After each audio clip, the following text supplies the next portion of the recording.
Faslun wa min ma'asir rijli al-mashyu fi ma'siyatin kan mashyi fi si'ayatin bi muslimin. Pasal wa min ma'asir rijli, dan termasuk daripada maksiat-maksiat kaki, yaitu yang dilakukan oleh kaki kita. Al-mashyu fi ma'siyatin, yaitu berjalan pada kemaksiatan. Seperti apa berjalan dalam kemaksiatan? Kal mashyi fi si'ayatin bi muslimin, seperti berjalan dalam mengadukan kepada seorang penguasa bi muslimin, dengan orang muslim. Artinya mengadukan seorang muslim yang tidak bersalah kepada seorang penguasa agar dia dihukum. Ini termasuk dosa kaki. Dalam bahasa Arabnya disebut dengan si'ayah, juga bisa disebut dengan wisyayah. Berjalan menuju para penguasa untuk mengadukan seorang muslim yang tidak bersalah agar dihukum. Ini tidak boleh. Melaporkan seorang muslim yang tidak bersalah, difitnah, dituduh dia adalah sebagai orang yang bersalah agar dihukum oleh seorang penguasa. Maka upayanya untuk melakukan itu berjalan ke situ kemari, mencari pengacara, mencari ini dan itu, dosa semua itu. Mulai dari rumahnya dia melangkahkan kakinya, dihitung dosa, dosa, dosa, dan dosa. Na'udzubillah min dzalik. Hindari itu, karena ini termasuk maksiat-maksiat kaki. Au fi qatlihi, atau berjalan dalam ingin membunuh seorang muslim, ingin melakukan pembunuhan kepada seorang muslim, mengincar-ngincar orang muslim untuk kemudian dihabisi, baik itu dengan cara ditikam, dengan belati, atau dengan cara tabrak lari, diculik dan kemudian dibuang. Na'udzubillah, itu semua upaya yang ia lakukan, berjalan dengan kakinya ke situ kemari, dinilai dosa, dosa, dan dosa. Au fima yadurruhu, atau pada yang akan membahayakannya. Artinya berjalan dalam upaya untuk membahayakan, mencelakakan seorang muslim bighairi haqqin, semuanya itu tanpa ada hak, tanpa ada kebenaran, maka itu adalah dosa. Pergi ke tempat-tempat yang sepi di tengah malam untuk menghadang kendaraan yang lalu lalang, yang disebut dengan begal, dosa besar juga itu. Dia berjalan melangkahkan kaki dari rumahnya menuju tempat-tempat rawan tersebut untuk melakukan dosa, mengganggu, mencelakai seorang muslim. Na'udzubillah. Kakimu nanti kelak akan berbicara di hadapan Allah Subhanahu wa ta'ala dan menjadi saksi atas perbuatanmu. Al-yawma nakhtimu ala afwahihim wa tukallimuna aydihim wa tashhadu arjuluhum bima kanu yaksibun.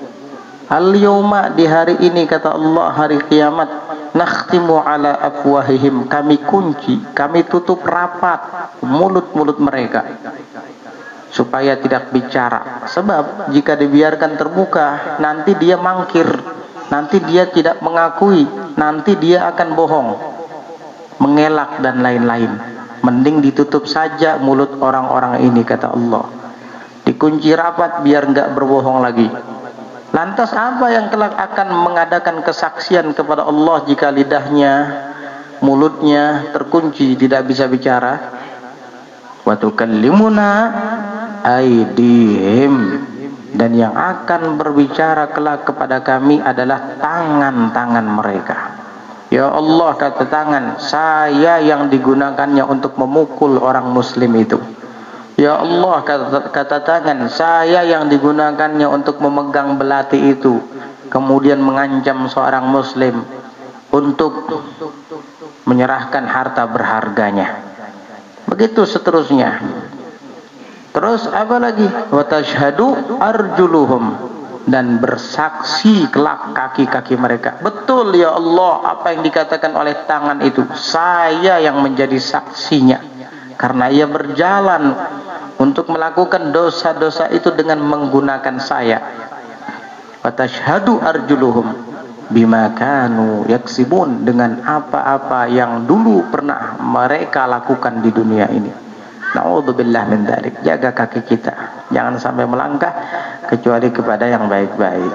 Bahwa ia melangkah pergi ke masjid, bahwa ia melangkah pergi ke majelis-majelis ta'lim, bahwa ia kaki kita ini melangkah untuk pergi bersilaturahim kepada orang tua kita, kepada kerabat kita, handai tolan, saudara dan sahabat kita. Maka ia akan bersaksi baik untuk kita nantinya.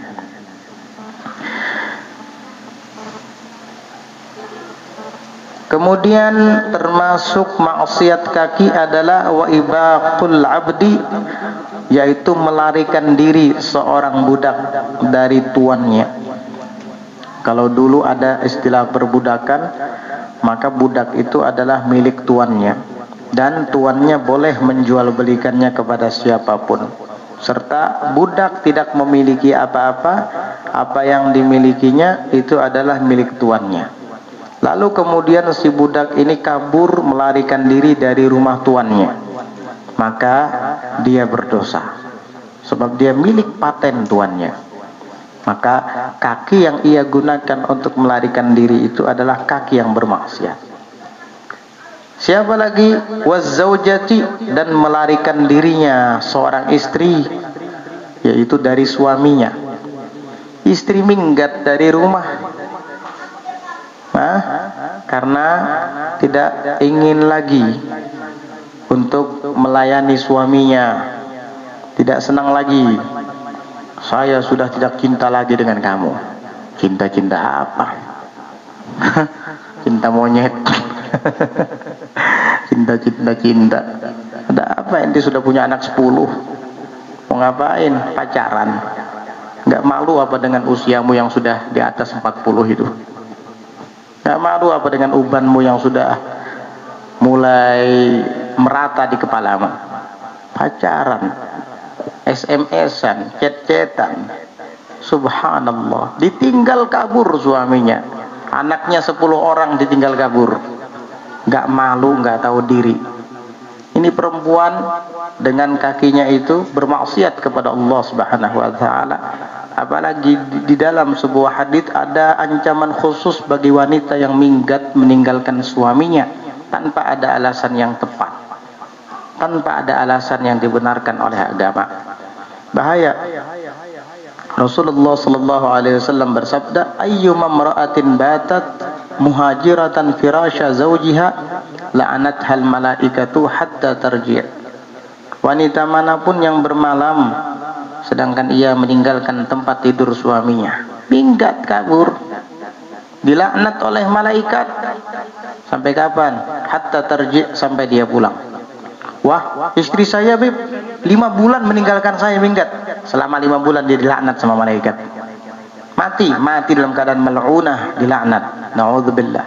Ini jika dia minggat tanpa ada hak yang dibenarkan oleh syariat.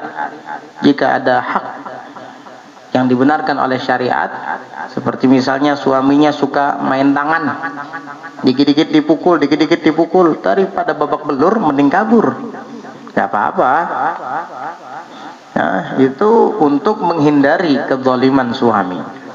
Ini enggak, suaminya baik, bekerja keras, pergi meninggalkan rumah untuk mencari nafkah. Begitu pulang ke rumah, istrinya udah enggak ada, anak-anaknya nangis, kabur, hilang. Na'udzubillah, ternyata dibawa oleh laki-laki lain.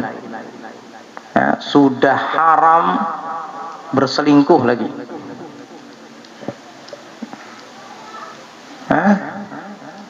Dosa besar itu, laknat malaikat itu.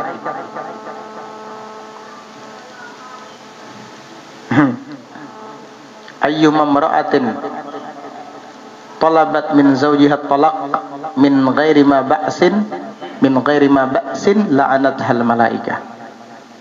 Wanita manapun yang meminta cerai kepada suaminya tanpa ada sebab yang dibenarkan agama, artinya suaminya tidak lalai dalam memberikan nafkah zahir dan batin, semua terpenuhi, lalu minta dicerai oleh suaminya, alasannya karena bosan, alasannya karena macam-macam, diada-ada, kadang diada-ada, yang tidak ada diada-ada, tanpa ada alasan yang tepat, laknat hal malaikah, sama dilaknat oleh malaikat juga. Hati-hati. Kakinya yang ia gunakan untuk minggat dari rumah suaminya itu adalah kaki yang bermaksiat dan kelak akan bersaksi di hadapan Allah Subhanahu wa ta'ala. Wa man 'alaihi haqqun 'amma yalzamuhu, dan melarikan diri orang yang atasnya itu ada hak yang wajib untuk dilaksanakan, dia lari amma yalzamuhu, daripada yang lazim akan dia.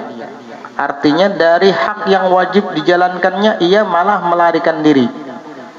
Min qisasin, daripada qisas, misalnya ada orang membunuh tanpa ada hak yang dibenarkan, lalu kemudian keluarga korban yang terbunuh meminta untuk diqisas agar dihukum mati, nyawa dibayar dengan nyawa, hukuman mati, hukuman pancung.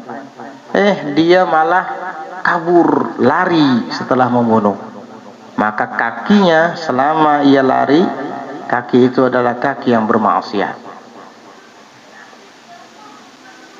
Audainin, atau minggat daripada menunaikan hak yang wajib untuk ditunaikan, seperti minggat daripada utang, kabur, dia sudah terbelit hutang,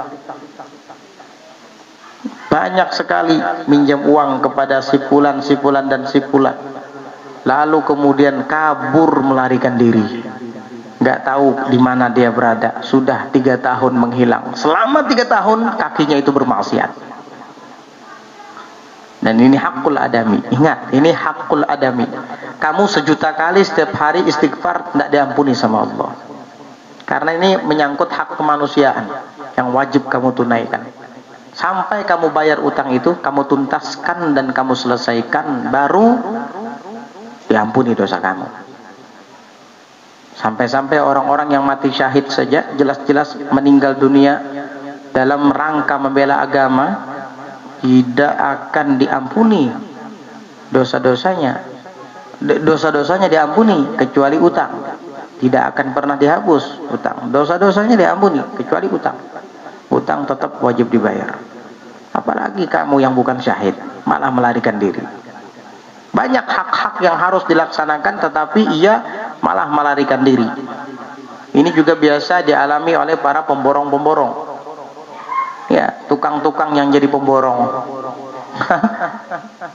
Sudah lunas duitnya, ambil terus, karena ingat rumahnya belum tuntung lagi. Hanyar, naik bata, belum atap, belum pasang kasau, belum baaci, malah belum plester baaci, hilang sudah orangnya. Hati-hati kamu, sampai hari kiamat nanti kamu dituntut. Kakimu selama ini yang kamu gunakan untuk melarikan diri berdosa, bermaksiat. Hati-hati tukang. Kalau merasa kada sanggup, jangan dihakuni. Kata orang Banjar tuh bekalahi bedahulu aja. Ya kan, lebih enak. Ujar orang Banjar, bekalahi bedahulu. Ujar orang Arab, as-sarahah rohah. Berterus terang itu adalah kenyamanan bagi kedua belah pihak.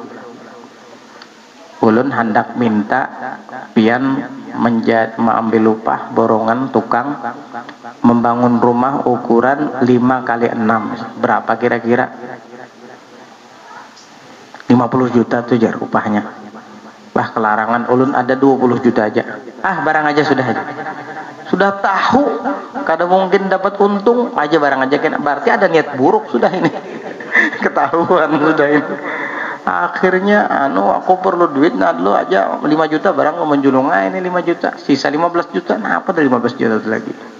Kisah membangunakan kisah apa? Pondasi, kisah naik bata. Aku ada perlu, anakku garing. Minta bang 3 juta barang tuh 3 juta. Ada kerasaan tuh ambil terus habis begitu. Aku ada perlu, habis sudah duit pian. Oh iyalah. Nah, kita coba kita berhitung ya. Nah, ini polos juga orangnya, kesian. Julung terus. Oh iyalah, habis dah aku leh. Ayo itu hanya esok ada berjungul lagi. Diteleponi lawas kada maangkat, hanya maangkat. Pas sudah maangkat, ulun kada nyaman awak. Iya kada apa-apa. Esok kena turun Sudah tunggu-tunggunya lawan nang memborong, kesian. Nang lawan nang membayar anak minta bangunkan rumah. Sekalinya esok harinya ditelepon kada aktif lagi nomor HP-nya. Didatangi ke rumahnya, hilang sudah. Nah, berapa lama kejadiannya? 10 tahun yang lalu bibayar. 10 tahun si Pulan tuh berdosa tuh. Kakinya bermaksiat selama 10 tahun dia nggak sadar. Tapi saya pergi ke Hatta, kamu pergi ke masjid Hatta, pergi ke Ka'bah setiap hari, dari Kintab ke Ka'bah setiap hari. Bisa? Nggak bisa. Hatta bisa pun tetap nggak bisa menghapus dosa itu. Karena ini hakul adami. Hati kamu dengan hakul adami. Hak yang berkaitan dengan sesama manusia. Ini sulit. Gak bisa diistighfari sebelum kamu tuntaskan dengan yang bersangkutan. Hati-hati. Kecuali yang bersangkutan mengikhlaskan, merelakan. Kalau enggak, sampai kiamat kamu akan berurusan. Ayo, jadi tukang yang amanat.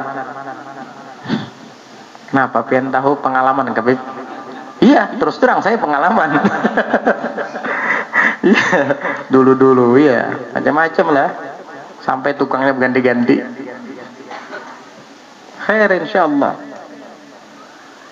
Tapi di Cikdam banyak tukang-tukang yang tidak mau diupah. Iya, mintanya upah di akhirat aja jerkena. Mudah-mudahan dapat balasannya insyaallah. Itu upah yang kekal ngarannya tuh. Mun upah duit paling sampai ke parut keluar habis.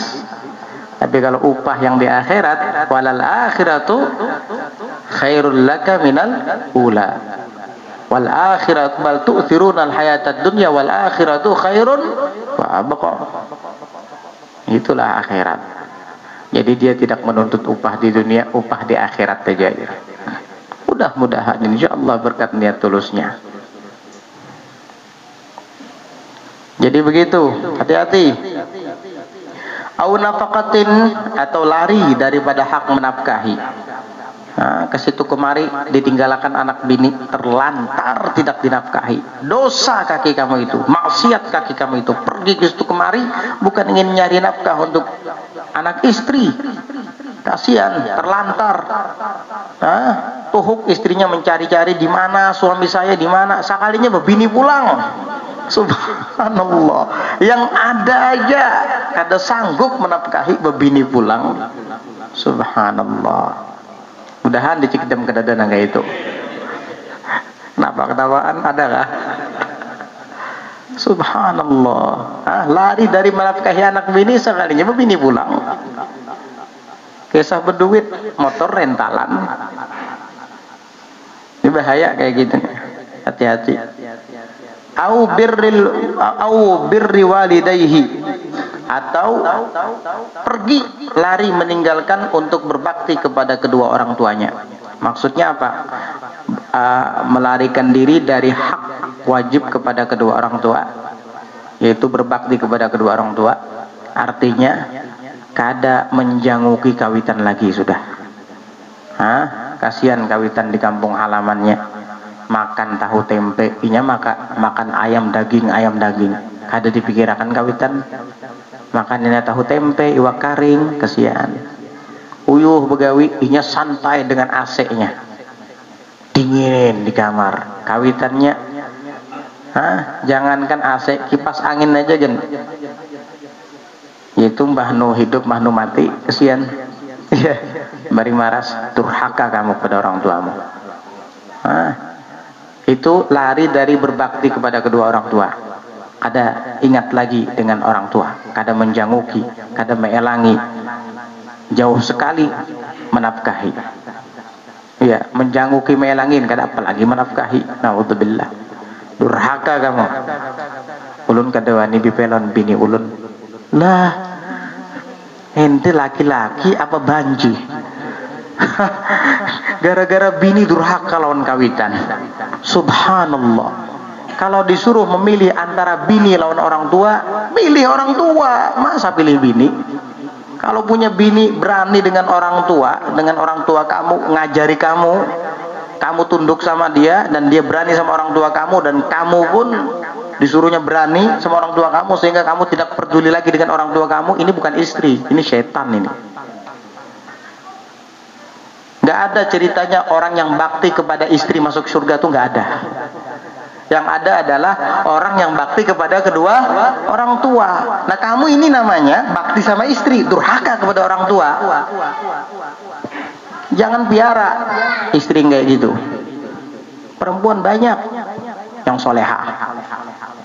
Kamu harus tegas dalam urusan itu. Kamu jangan atur hak antara saya dengan orang tua saya. Kamu istri, kamu apa kata saya? Saya akan kasih kamu nafkah. Apa yang kamu mau, selama saya mampu saya tuluskan. Tapi kamu jangan atur antara saya dengan orang tua saya. Begitu kamu sebagai suami. Jangan tunduk. Kan sudah tahu cerita Alqamah. Sering belum menyampaikan cerita Alqamah. Habaib lain juga sering menyampaikan cerita Alqamah. Ustadz-ustadz dan ulama sering menyampaikan cerita Alqamah. Terus masuk telinga kanan, keluar telinga kiri gitu. Alqamah nggak bisa di akhir hayatnya mengucap kalimat tauhid, padahal Alqamah sahabat Nabi. Gara-garanya apa? Tunduk sama istri, durhaka sama ibunya sendiri. Setelah ibunya mengampuni, memaafkan dan meridhokan, merelakan, baru dia bisa mengucap kalimat tauhid. Andai kata ibunya tidak merelakannya, meridhoinya, mungkin sampai wafat tidak sanggup mengucapkan kalimat tauhid. Ini sahabat. Kamu siapa? Sahabat Nabi yang kerjaannya bangun malam, tahajud, dan kalau siang puasa. Hari-hari bersama Nabi, matanya memandang langsung wajah Rasul sallallahu alaihi wasallam. Kulitnya bersentuhan langsung dengan kulit Nabi, berjabatan tangan setiap hari. Tapi karena durhaka dengan ibunya, lantaran membela istrinya, di akhir hayat tidak bisa mengucap kalimat tauhid. Apalagi kamu yang bukan sahabat, tidak pernah melihat Rasulullah, tidak pernah bersentuhan dengan Rasulullah, durhaka kepada orang tua gara-gara membela istri. Jangan harap kamu mencium bau surga, apalagi memasukinya. Maka ya Pak Beb, bini ulan durmah tuh adahi, nasihati. Ding, esok kita ke rumah Abah. Oh, kenapa pulang pian nek? Maka kita sudah sepakat jangan diilangi lagi si dinang tuha tuh. Setan ini. Bukan istri itu, setan berwujud manusia. Kamu dulunya baik sama orang tua kamu, gara-gara istri kamu jadi durhaka kamu. Berarti yang mengajarkan orang durhaka kepada orang tua tuh malaikat apa setan? Mengajarkan durhaka kepada orang tua, malaikat apa setan itu? Ya setan kalau kayak gitu. Setan itu selalu mengajarkan yang tidak baik dan membawa orang masuk neraka. Sadar kamu dari sekarang, sadar. Ibumu itu segalanya, ayahmu itu segalanya. Istrimu itu kata orang dahulu gatah di daun. Gatah di daun. Ya kah Pak Zainal, gatah di daun jurang mari. Istri itu ada mantan istri loh, tapi mantan abah dan mantan ibu nggak ada. Kamu anak siapa? Anak Bapak Abdullah. Dulu itu mantan ayah saya Abdullah. Nah sekarang kamu anak siapa? Gak ada mantan abah tuh, gak ada. Ya, ibu kamu siapa? Ibu saya namanya Fatimah. Dulu, sekarang dia bukan ibu saya lagi, yang mantan ibu saya. Loh, terus yang mengandung kamu sampai melahirkan, menyusui kamu dan membesarkan kamu siapa? Onta. Lucu kan? Tapi kalau mantan istri banyak. Ikam tahulah lawan Galuh Hirang tuh. Tahu benar itu mantan biniku dulu. Oh. Magaluh Hirang tuh tahu lah ikam 5 kali belaki kada awet-awet. Ya, makanya itu kusarak semalam. Mantan bini ada, mantan bini. Kenapa pian sarak? Apa aku disuruh jangan melangi kawitan. Nah, ini bagus. Iya. Nyata ya kusarak gitu. Nah, ini bagus ini. Makanya istri-istri harus tahu itu, harus tahu hak suami kepada orang tuanya. Sebagaimana suami juga harus tahu haknya kepada mertuanya. Ya, jangan dimusuhi orang tua kamu, mertua orang tua, kemudian orang tua yang melahirkan kamu juga orang tua. Gurumu juga orang tua. Hormati mereka. Abaukum salasah. Abauka salasah. Alladhi awladaka walladhi tazawwajta ibnatah walladhi 'allamaka hadza afdal.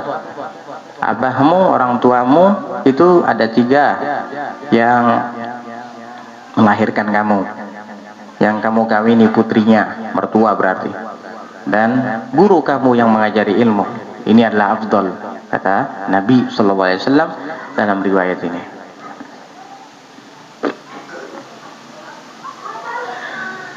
Wa tarbiyatil atfal, dan lari daripada mendidik anak-anaknya. Maksiat kaki ini ditelantarkan anak-anaknya, tidak terdidik, terkatung-katung ke situ kemari, kasihan. Bisa bola anak tapi kada bisa mendidik. Hati-hati, di hari kiamat kamu akan dipertanggungjawabkan di hadapan Allah Subhanahu wa taala. Anak kita nanti akan menuntut kepada kita. Tidak mungkin dia menuntut kepada tetangga kita. Ya Allah, saya tidak dididik oleh paman saya tetangga saya. Nggak ada kayak gitu omongannya.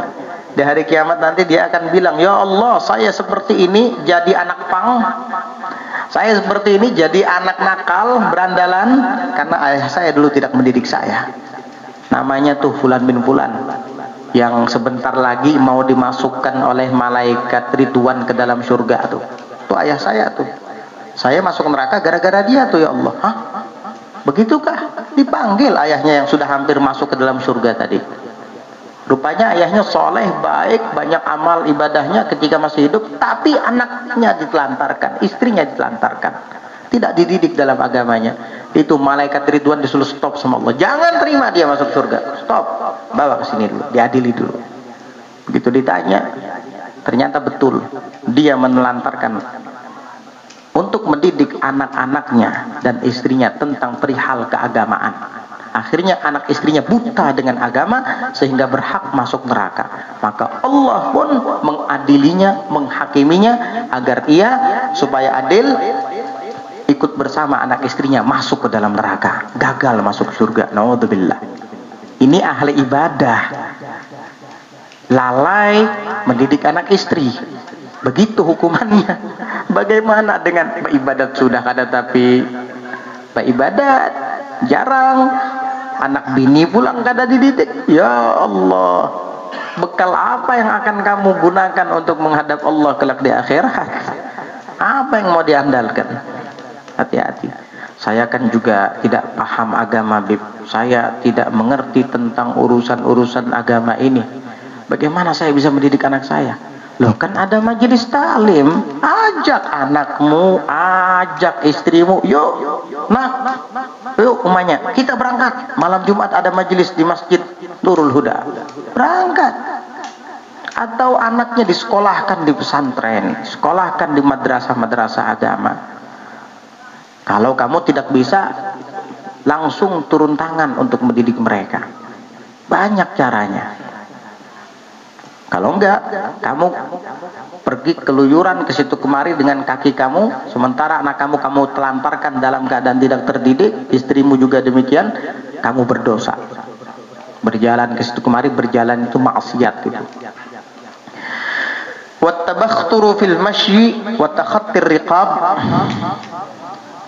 illa li furjatin wallahu a'lam bissawab. Insyaallah nanti kita akan lanjutkan tentang dosa kaki yang berikutnya, yaitu yang berkaitan dengan cara berjalan. Insyaallah nanti kita akan lanjutkan di pelajaran berikutnya. Wallahu a'lam bissawab.